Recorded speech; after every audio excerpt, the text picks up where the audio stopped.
Hi guys, it's your girl B here. I feel about faith, love, and relationships from just Nigeria. And in this video today, I'll be telling you 5 things I think every single should know. Yeah, I know that there are more than 5 things though, but these are the ones that I want to share, right?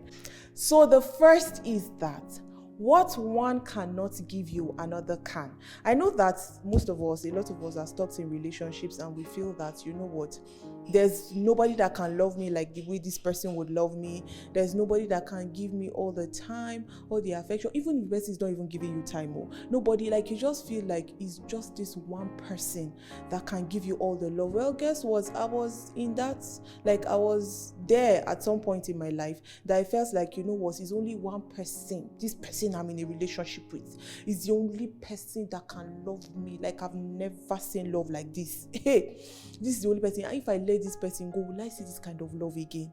Meanwhile, you are like, the relationship is toxic. There are lots of things that are going on that you think you should let that relationship go, but because of the fear of the future or fear of not getting it from another person, you tend to stay in that relationship. Well, guess what? If you've been around if you've watched my videos, you know that one of my scriptures is the path of the just is like a shining light, shines brighter and brighter unto the perfect day. That means what you left behind, the one that is in front is better.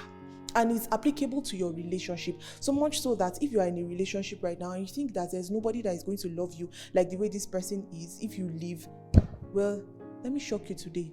When you move further, you will see that you feel like you've never been loved before. Like you feel like you've not seen love like this. So you know what? I think that you should just trust God and believe that there's always like 1,001 ladies out there, 1,001 guys out there that can give you the love, the affection, whatever it is that you desire to have. Number 2, you will certainly miss your state of singleness. Please forgive me, but you will certainly miss your state of singleness, like this state of singleness that you're in. And this is me talking to singles, right? You know, this state of singleness, it is very, very tricky.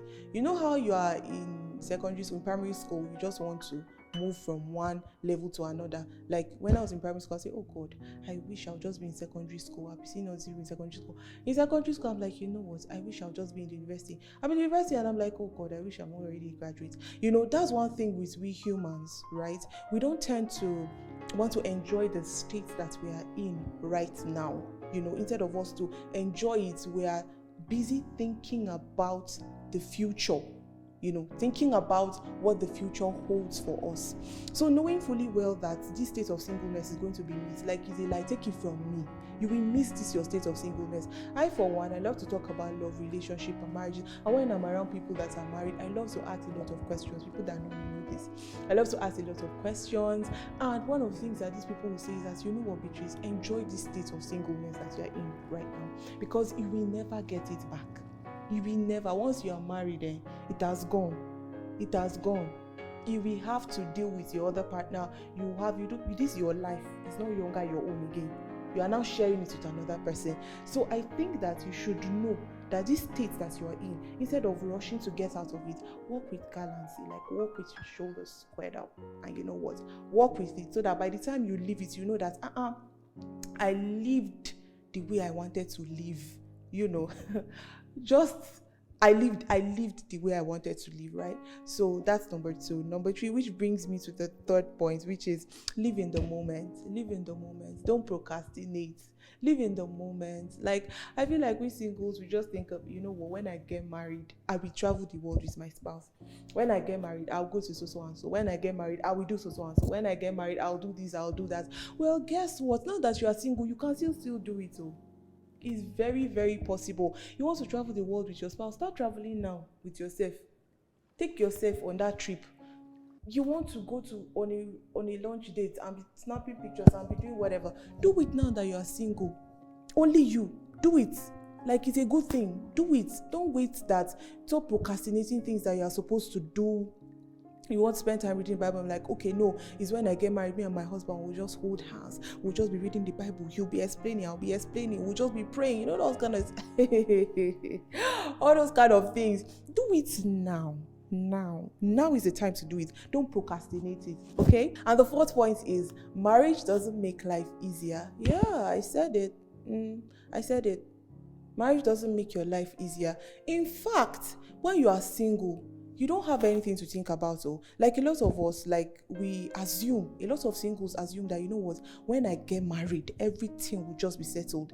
I heard a man of God he said that like in Nigeria, we say, when will you settle down? When they say, when will you settle down, it's like saying, when will you get married and settle down? He said, in marriage, there's nothing like settling down. In fact, when you are married, that's when you are supposed to stand up and start, So marriage doesn't make life easier. Marriage is a beautiful thing, don't get me wrong. I love love. I want to get married someday and all of that, but it doesn't make your life easier, because marriage is a higher calling. Marriage is a good thing, but then you have another person's need to cater for. You have another person's growth. You're responsible in a way, because your destinies are tied together for the person's growth as well. So that time you will have a lot of things to think about. Talking about your spiritual life, okay, it's good. The Bible says that one will chase 10,000, two will chase. But remember what Apostle Paul said. He said, concerning the things of God, if you want to get married and if you say you want to serve God, it's better for you not to even get married, because you know what, eventually it will distract you from a lot of things. The focus you have, the time you have right now that you are single, to spend time fellowshipping with God and doing all of those things. It's good for you to enjoy it, like now that you are single. Eventually when you get married, it will be cut short. And lastly, I saw a post on Facebook and I'm like, why is this person this person was heartbroken, and then her boyfriend moved on to get married. He was doing his introduction, and then they were like, she sent a message saying life will not be better for you, go to hell, blah blah blah blah blah blah.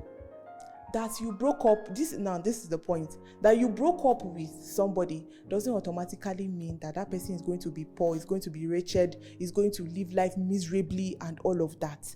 Just because the person broke your heart doesn't mean that, these prayers people say for their exes and all of that. See, as much as I believe that people's hearts gets broken, I mean, if you, I have a video here, I got heartbroken and I shared, right? But people fail to admit the role that they played in that breakup. Do you understand? They want to place it or pin it on the person that broke their heart. What role did you play? I'm sure that God is not wicked like that. There will be signs that are glaring at you in the face, but it is you that refuses to see those signs. So sit back and think about it.